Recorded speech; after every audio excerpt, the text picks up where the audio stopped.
자, 안녕하십니까. 자, 이번 강의는 443페이지 집합건물의 소유 및 관리에 관한 법률입니다. 반드시 한 문제는 나오고요. 또 올해 같은 경우는 두 문제까지 출제될 가능성도 있는 부분이죠. 일단 처음에는 이제 개념이 나옵니다. 일단 집합건물이 뭐냐? 한 동의 건물을 구분해서 소유하고 있는 거죠. 이걸 우리가 뭐라 그래요? 구분 소유권이고, 아파트를 생각하시면 되는데, 구분 소유권의 객체를 전유 부분이라고 하는데요. 전유 부분이 되기 위해서는 두 가지 요건이 필요합니다. 1번 구조상 이용상 독립성이 있고요. 거기다가 소유자의 의사, 소유자가 따로따로 구분해서 소유하겠다는 주관적 의사가 있어야 그때 비로소 집합 건물이 되고 구분 소유권의 객체가 되고요. 그 다음 박스로 1조의 2를 넣어놨는데 출제되지는 않네. 근데 또 이것도 될 부분인데 뭐냐면 이런 얘기입니다. 우리가 쇼핑센터나 백화점 같은 경우에는 한 층이 뻥 뚫려 있거든요. 가면 우리가 매장이 구별되어 있는 거는 뭐죠? 인테리어 공사를 해가지고 매장이 구별되어 있는 거거든요. 그러다 보니까 이게 각각의 매장이 구조상 이용상 독립성이 없어요. 그래서 만약에 쇼핑센터를 분양을 받거나 매수를 하게 되면 가게는 관행적으로 구분 소유권이 성립되지 않으니까 공유 지분을 등기해 주거나 전세권 등기를 해주거나 이런 문제가 있었습니다. 그래서 이 집합건물법을 개정을 통해서 일정 규모 이상의 쇼핑센터나 상가 건물의 경우에는 구조상 이용상 독립성이 없더라도 일정한 요건을 갖추게 되면 전유 부분이 될 수 있다, 구분 소유권의 객체가 될 수 있다, 집합 건물이 될 수 있다라고 개정을 한 겁니다. 이게.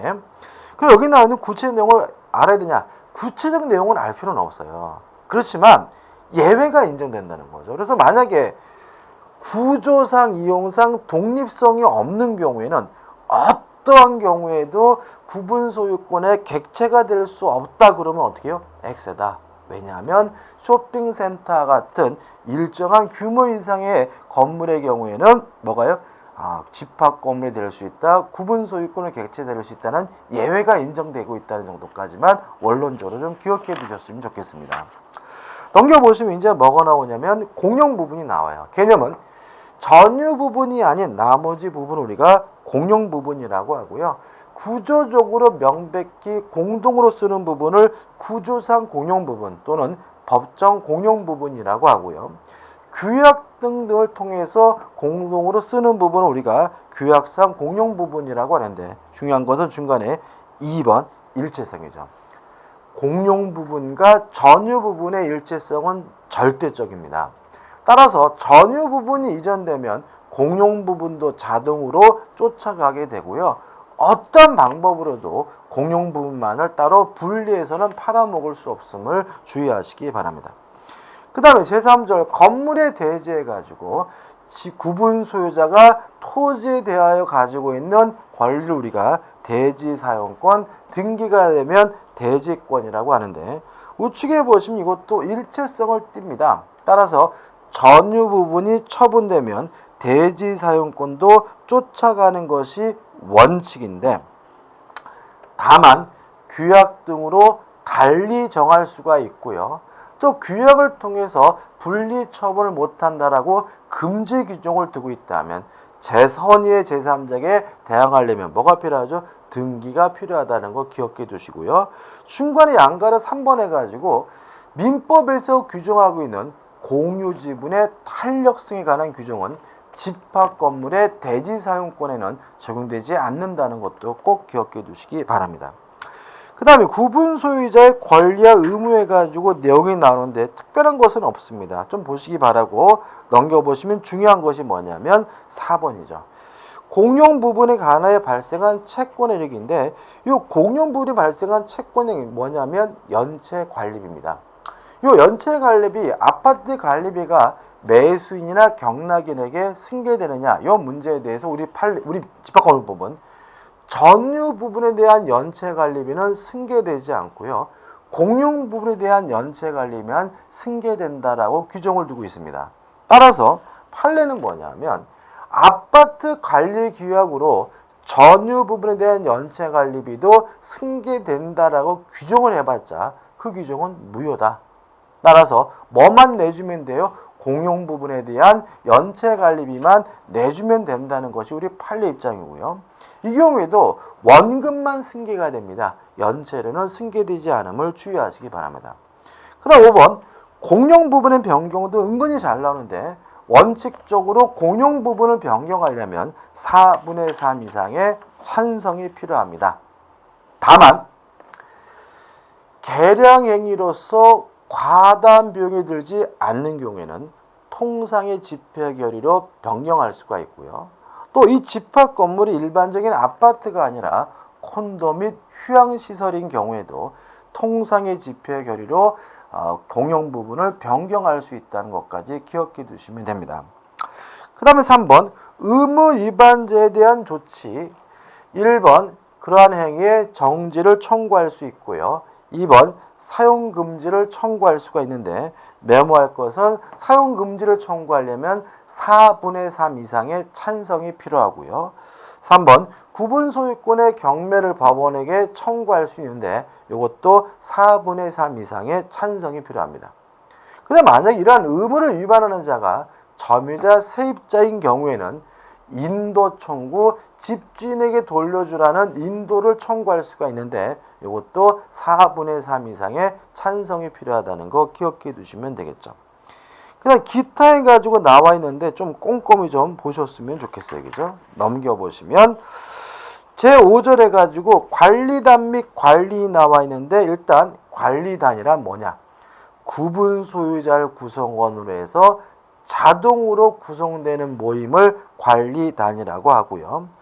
대표기구는 관리인인데 관리인은 구분 소유자가 10명 이상인 경우에 선임 의무가 있고요. 맨 밑에 보시면 관리인은 구분 소유자일 필요는 없습니다. 따라서 세입자도 관리인이 될 수 있다는 거 꼭 기억해 두시기 바라고요. 이러한 관리인의 사무를 감독하기 위해서 우측에 관리위원회를 둘 수가 있습니다. 조심할 것은 관리단은 반드시 있어야 되는 거예요. 그렇지만 관리위원회는 있을 수도 있고 없을 수도 있다, 둘 수 있다라는 거 주의하시기 바라고. 3번 해가지고 관리위원회 업무가 나와 있고 중요한 것이 뭐죠? 4번인데 관리위원회의 위원은 반드시 구분 소유자이어야 합니다. 따라서 구분 소유자가 아닌 사람은 세입자는 관리인은 될 수 있지만 관리위원회의 위원은 될 수 없다는 거 꼭 기억해 두시기 바라고요. 규약 및 집회 가지고 일단 규약에 대해서는 한 가지를 기억하시면 됩니다.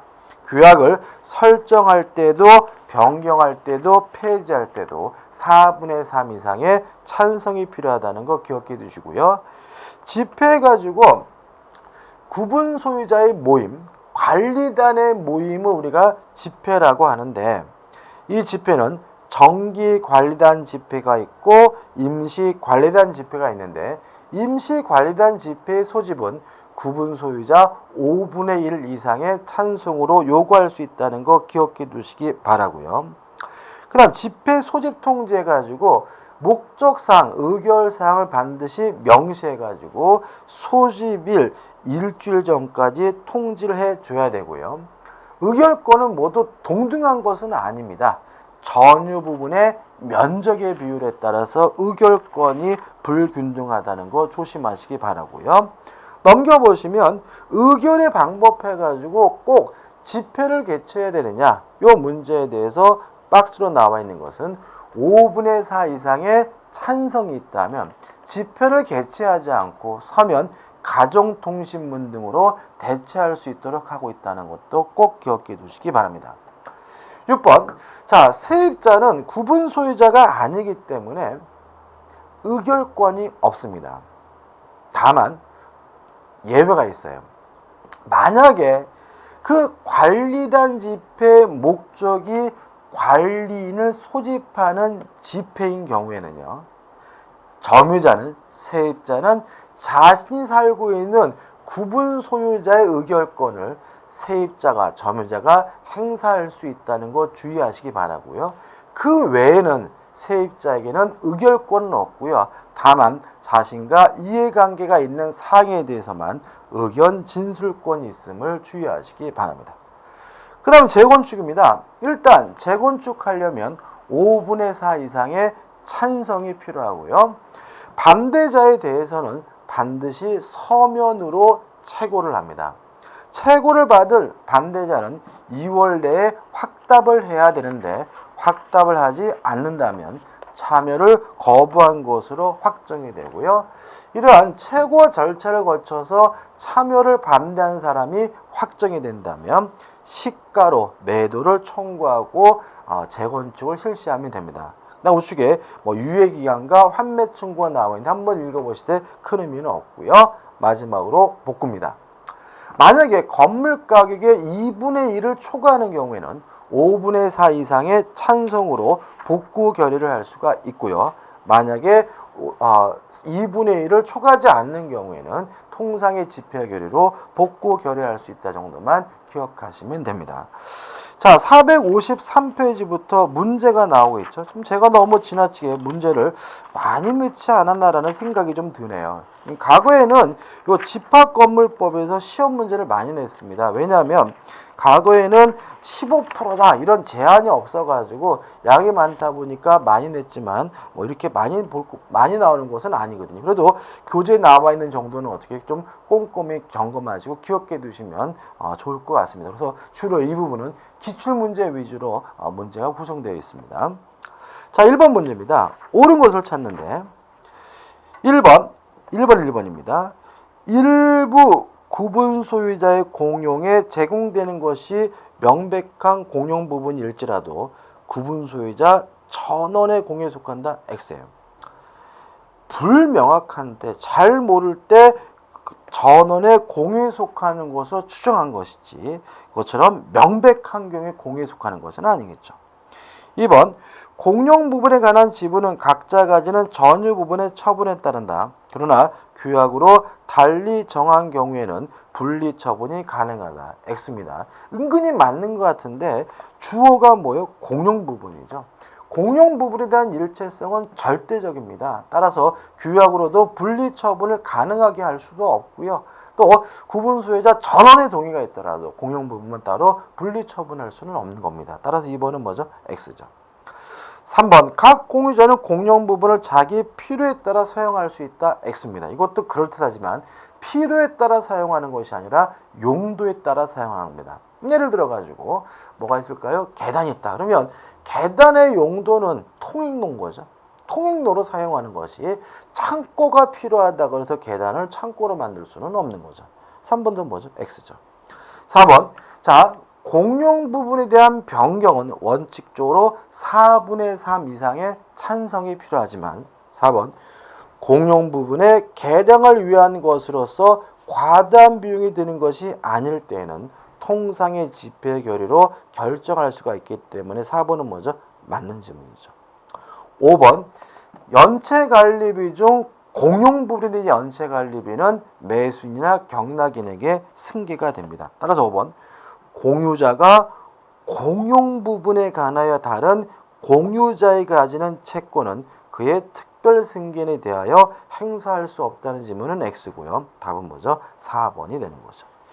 2번 문제입니다. 옳지 않는 것을 찾는데 3번을 보시면 자 공유 지분의 탄력성에 관한 민법 규정이 집합건물법에는 적용되지 않아요. 따라서 3번 대지 사용권의 공유자 1인이 그의 지분을 포기하거나 또는 상속인 없이 사망한 때에는 그 지분은 다른 공유자의 그들의 지분의 비율로 귀속한다는 지문은 X고요. 이거는 무주의 부동산이기 때문에 국가 소유로 귀속되게 됩니다. 답은 3번이죠. 넘겨보시면 3번 자 의결 정족수에 관한 문제 박스로 정리되어 있는데 이 박스 반드시 암기하셔야 되겠죠. 이건 기본적인 거니까. 자 일단 4분의 3의 찬성을 필요로 하지 않는 것이 뭐냐. 답은 뭐가 되겠습니까? 1번이죠. 공동의 이익에 반하는 행위의 정지는 4분의 3이 아니죠. 행위 정지는 4분의 3이 아니고요. 사용 금지 청구나 경매 청구나 5번 인도 청구는 뭐죠? 4분의 3입니다. 답은 뭐죠? 1번이고 기억해 두셔야 되겠죠. 4번 문제입니다. 틀린 것을 찾네요.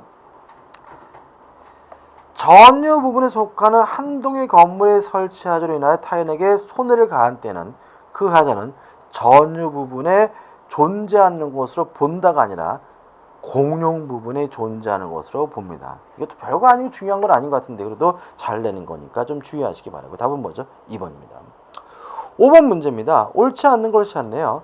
자, 우리가 전유 부분과 공용 부분은 일체성을 떼요. 따라서 전유 부분만 이전 등기 받으면 무엇도 쫓아오는 거죠? 공용 부분도 자동으로 쫓아오는 거거든요. 따라서 5번 공용 부분에 관한 물권의 득실 변경은 등기하여야 그 효력이 생긴다는 질문은 X고요. 답은 뭐죠? 5번이 되는 거죠. 6번입니다. 집합건물법의 내용이 아닌 것을 찾으라고 하는데 일단 1번 재건축 거래하려면 5분의 4 이상의 찬성이 필요하고요. 2번 반대자에 대해서는 시가로 매도할 것을 뭐 할 수 있어요? 청구할 수가 있고요. 3번 관리단은 반드시 뭐죠? 자동으로 구성이 되는 거니까 맞는 지문이고요. 그 다음에 4번 의결권 또는 지분은 다 뭐죠? 전유 부분의 면적의 비율에 의해서 결정이 됩니다. 최근에는 또 이걸 면적이 아니라 가액의 비율로 해서 X로 만드는 경우도 많으니까 좀 주의하시기 바랍니다. 답은 뭐죠? 5번이죠.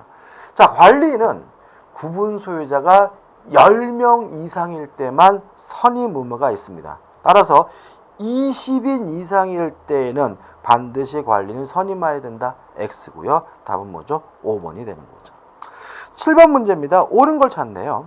일단 1번 공용 부분은 절대로 뭐 할 수 없습니까? 분할할 수가 없습니다. 2번 아무리 전유 부분이라 하더라도 증축, 개축을 자유롭게 할 수는 없는 거죠. 아파트니까 이거죠. 그 다음에 3번 공용 부분과 전유 부분은 절대적 일체성을 띠기 때문에 공용 부분만 따로 분리해서 처분할 수는 없고요. 4번 자 연체관리비 중 뭐는요? 공용 부분에 대한 연체관리비는 승계가 되니까 4번 구분 소유자의 특별 승계는 승계 전에 발생한 관리단의 채무에 관한 책임을 지지 않는다. X가 되는 거죠. 관리단의 채무에 대해 당연히 뭐죠? 책임을 지겠죠.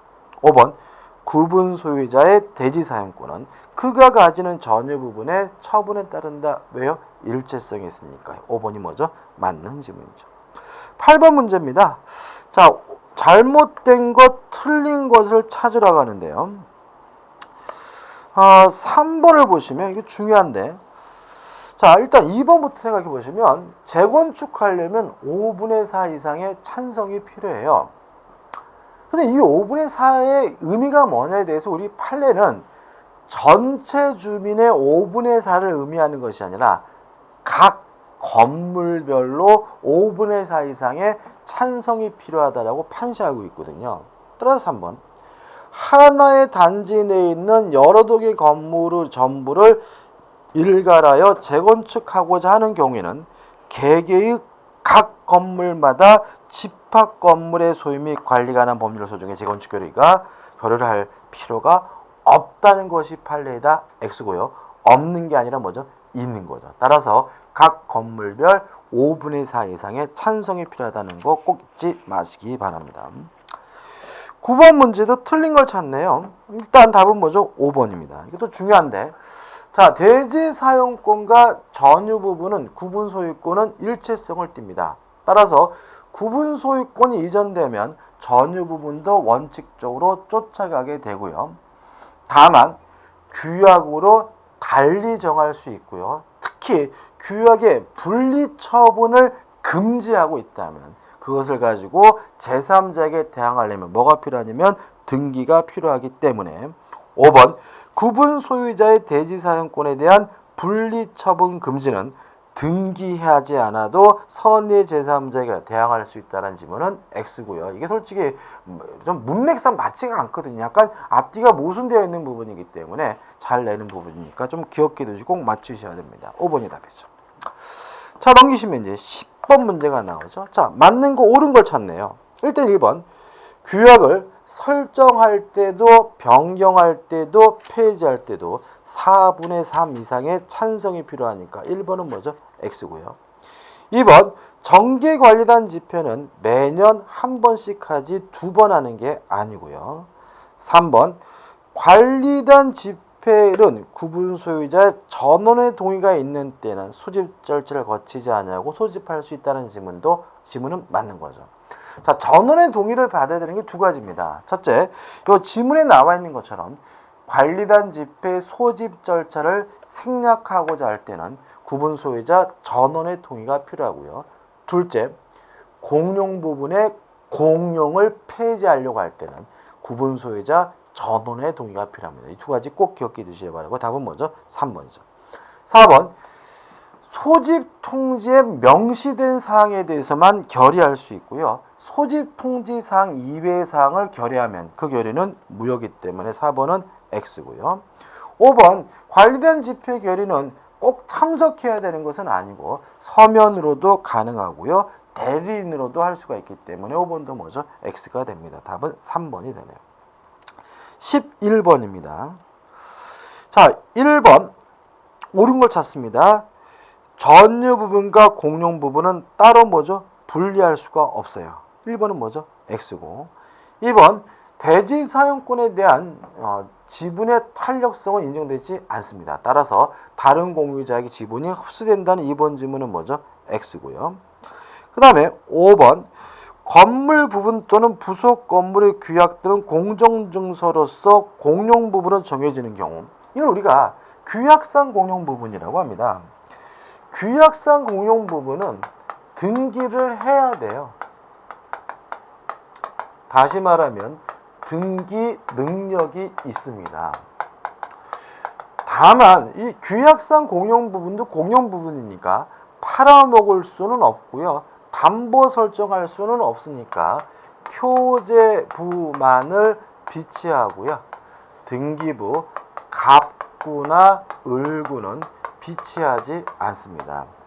이에 반해서 구조상 공용 부분, 법정 공용 부분은 엘리베이터, 복도, 계단 같은 것은 팔아먹을 일도 없고 독립성도 없는 거기 때문에 아예 등기 능력 자체가 없습니다.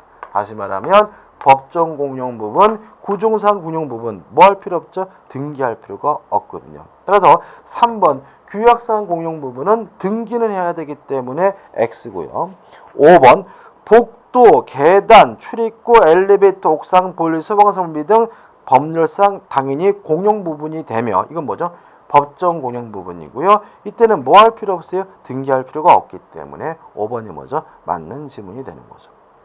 12번입니다. 옳지 않는 것을 찾네요. 5번 보시면 공유 부분, 이게 뭘 말해요? 공용 부분입니다. 등기 없이도 효력이 발생하기 때문에 등기 없으면 효력이 발생하지 않는다. X죠. 다시 말하면 아파트를 살 때 전유 부분만 이전 등기 받으면 공용 부분은 등기 없이도 자동으로 쫓아오는 겁니다. 답은 5번이죠. 13번 문제입니다. 옳지 않는 것을 찾는데 2번이 답이죠. 공용 부분은 용도에 따라 사용하면 되는 것이지 필요에 따라 지분의 비율로 사용하는 것은 아닙니다. 답은 뭐죠? 2번이죠. 14번 문제입니다. 1번 공용 부분은 절대로 뭐 할 수 없습니까? 분할할 수가 없습니다. 따라서 전원의 합의에 의하여 분할할 수 있다. X고요. 그 다음에 2번 집합 건물의 전유 부분을 아파트를 임대하는 것은 집주인 마음인 것이지 관리단의 승인을 받아야 할 필요는 없는 거고요. 너무나 당연한 거죠. 그 다음에 3번 집합 건물의 대지를 목적으로 하는 지상권은 대지 사용권이지 대지권이라고 할 수 없다. X에.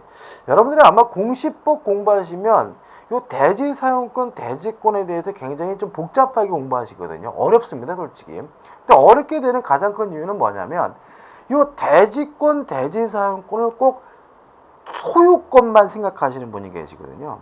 예를 들어서 만약에 아파트 주민들이 토지에 대한 소유권을 가지고 아파트를 지었다면 대지권, 대지사용권은 뭐죠? 소유권이지만 지상권을 가지고 아파트를 지었다면 대지권, 대지사용권은 뭐가 돼요? 지상권일 수가 있는 거죠. 그래서 대지권, 대지사용권 소유권이라고 한정하지 마시고요. 3번은 뭐죠? X가 되는 거죠. 4번 집합 건물의 관리단은 반드시 존재하지만 관리는 반드시 있어야 하는 것은 아니다. 맞죠? 왜냐하면 구분 소유자가 10명이 안 되면 관리는 선임할 필요가 없기 때문에 관리인이 없을 수가 있는 거죠. 답은 뭐죠? 4번이 되는 거죠. 5번, 대지가 뭐 한 필지 토지되는 것은 아니겠죠. 여러 개 토지라도 상관은 없습니다. 답은 4번이 됩니다. 자, 넘기셔가지고 15번이 나오네요. 옳은 것을 찾는데 1번, 보존행위는 물론 공동으로 하는 것이 아니라 단독으로 할 수가 있고요. 공용 부분은 뭐 할 필요 없죠? 등기할 필요가 없으니까 답은 뭐가 돼요? 2번이 되고요. 3번, 공용 부분은 절대로 분리해서 처분할 수가 없고요. 4번, 분할도 할 수가 없고요. 5번, 각 공유자는 사용수익의 비율에 따라 공용 부분의 관리 비용을 부담하는 것이 아니라 전유 부분의 면적에 따라서 관리 비용을 부담하겠죠. 따라 답은 뭐죠? 2번이 되네요. 자, 16번입니다. 틀린 것을 찾는데 답은 뭐죠? 5번이 됩니다. 왜냐하면 대지에 대해서는 원칙적으로 분할을 청구할 수 없다는 건 너무나 당연한 거죠. 답은 뭐죠? 5번이죠. 자, 17번입니다. 뭐 특별한 문제는 아니고요. 답은 뭐죠? 3번이죠. 왜요? 관리단 집회를 소집하려면 일주일 전에 회의 목적사항을 명시해서 구분 소유자에게 통지해야 되니까요. 맞는 것은 뭐죠? 3번입니다. 자, 1번은 틀렸어요. 왜냐하면 임시관리단 집회 소집을 요구하려면 구분 소유자 4분의 1이 아니라 5분의 1이고요. 2번도 X죠. 소집 절차를 생략하려면 4분의 3이 아니라 구분 소유자 전원의 찬성이 필요하고요. 4번도 X입니다. 정기관리단 집회는 1년에 한 번 개최하는 것이고요. 5번도 X죠. 왜요? 규약을 설정할 때도 변경할 때도 4분의 3 이상의 찬성이 필요하죠. 그 다음에 18번에 틀린 것인데 답은 뭐죠? 1번입니다. 자, 연체료 중에서 뭐만요? 공용 부분에 대해 연체 관리만 승계되고 뭐는요? 연체료. 그죠?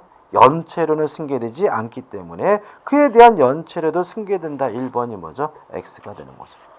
19번 문제입니다. 틀린 것을 찾는데 4번 또 나와 있네. 그죠? 전유 부분에 대한 체납된 관리비는 뭐죠? 승계되지 않습니다. 답은 4번이죠. 그 다음에 20번 옳은 것을 찾는데 반복입니다. 5번이 답이죠. 그죠? 공용 부분에 대한 연체 관리비만 승계되고요.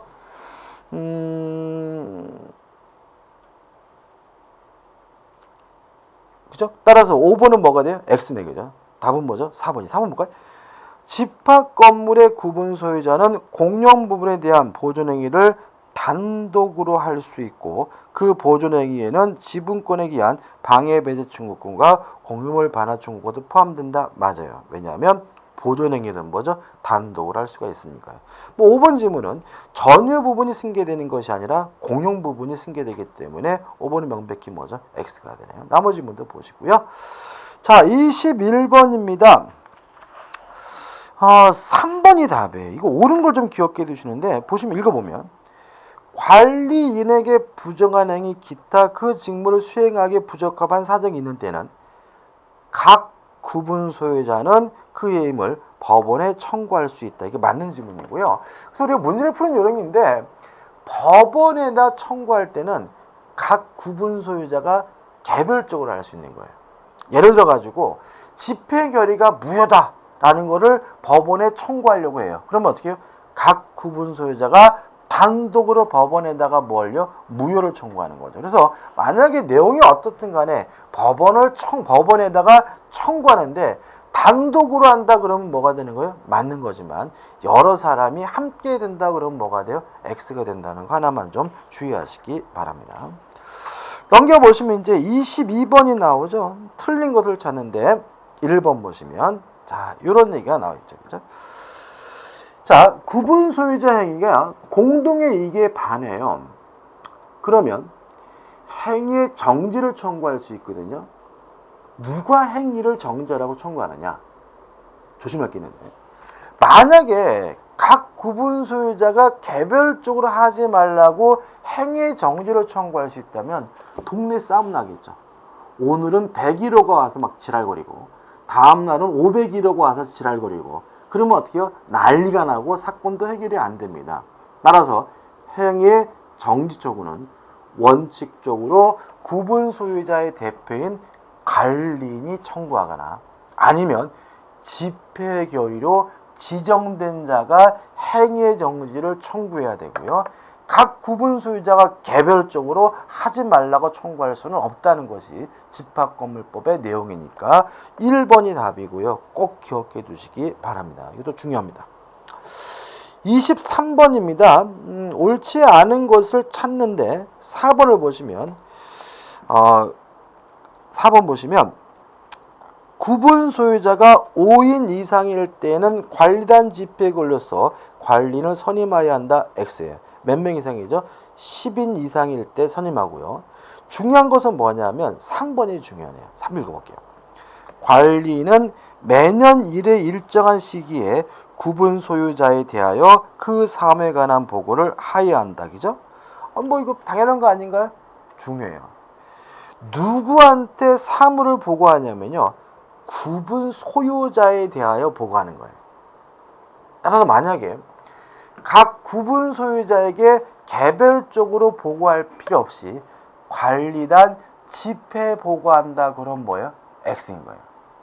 왠지 관리단 집회에다 보고한다 그러면 그럴듯해 보이잖아요. 그죠? 따라서 관리는 자신의 사무에 관한 보고를 각 구분 소유자에게 개별적으로 보고하도록 되어 있다는 거 꼭 기억해 두시기 바라고, 이거 기억 안 해 두시면 나오시면 틀릴 수가 있으니까 주의하시기 바랍니다. 자, 24번 문제입니다. 재건축에 관한 문제인데요. 답은 뭐죠? 4번이죠. 시가로 매도를 청구할 수가 있고, 나머지 문 너무나 당연한 겁니다. 그죠? 그 다음에 25번 작년도 문제네요. 집합 건물의 소유 및 관리에 관한 법률에 관한 설명을 틀린 것은 1번 집합 건물의 임차인은 관리인이 될 수 없다. X죠. 왜요? 구분 소유자가 아닌 사람도 뭐가 될 수 있어요? 관리인이 될 수가 있으니까 1번이 답이죠. 그러면 이게 또 나올 거야? 이건 또 안 나오겠죠. 그럼 뭐가 나오겠어요? 관리위원회의 위원은 임차인도 될 수 있다. 그럼 뭐예요? X죠. 왜요? 관리위원회의 위원은 반드시 뭐여야 돼요? 구분 소유자여야 하니까요. 그 다음 26번 문제 답은 뭐죠? 1번입니다. 자, 연체관리 비준 뭐만요? 공용 부분에 대한 연체관리만 승계되고요. 만약에 아파트 관리계약으로 전유 부분에 대한 연체관리비가 승계된다라고 규정했더라도 그 등기는 뭐가, 그 규약은 뭐가 돼요? 무효가 되기 때문에 1번이 답이네요. 자, 넘기셔가지고 27번입니다. 답은 뭐죠? 몇 번이죠? 5번이죠. 그죠? 5번 보시면 규약에 다른 정함이 없으면 관리위원회의 위원은 전유 부분을 점유하는 자 중에서 관리단 집회 결의회가 선출한다. X죠. 왜요? 관리위원회 위원은 반드시 누구여야 돼요? 구분 소유자여야 돼요. 전유 부분을 점유하는 자는 누구도 포함해요? 세입자도 포함하기 때문에 5번이 답이고요. 5번이 나올 거라고 제가 먼저 예상한다. 이런 말이죠. 그죠? 5번 중요하고요. 그 다음에 28번 틀린 것을 찾는데 1번 보시면 건물을 건축하여 분양한 자만 구분 소유자에 대해 담보 책임을 진다. X예요. 자, 이게 어떤 문제냐면 이런 문제입니다. 보통 우리가 뭐 현대 오피스텔, 뭐 삼성 오피스텔 이런 거 보면은 시공자 지어주는 데는 현대건설 또는 삼성물산이지만 분양한 사람은 분양자는 전혀 모르는 이상한 회사인 경우가 많아요. 뭐 뿅간다 종합건설 뭐 이런 거란 말이죠. 그죠? 근데 실제로 판 사람은 분양자이기 때문에 원칙적으로 담보 책임을 부담하는 사람은 분양자인 뿅간다 종합건설인 거예요. 그러다 보니까 이 분양자인 뿅간다 종합건설이 망하면 어떻게 해요? 분양받은 분들이 큰 손해를 보기 때문에 시공자에게도 책임을 인정하도록 개정을 했습니다. 그래서 이제는 어떻게 되냐면 원칙적으로 분양자가 담보 책임을 부담하지만 쉽게 기억하자고요. 분양자가 망하면 뿅간다 종합건설이 망하면 이제는 현대건설이나 삼성물산과 같은 시공자도 담보 책임을 부담할 수 있도록 개정을 했기 때문에 1번은 뭐가 돼요? X가 되는 거죠. 29번입니다. 옳지 못한 것을 찾는데 답은 뭐죠? 4번이죠. 그죠? 재건축 내용을 변경하는 거리는 서면으로 결의할 수 있다. 거리할 수 없다. 물론 어떻게 해요? 결의할 수가 있습니다. 여기까지입니다. 다음 강의 때 가등기 담보법으로 들어가도록 하겠습니다. 감사합니다.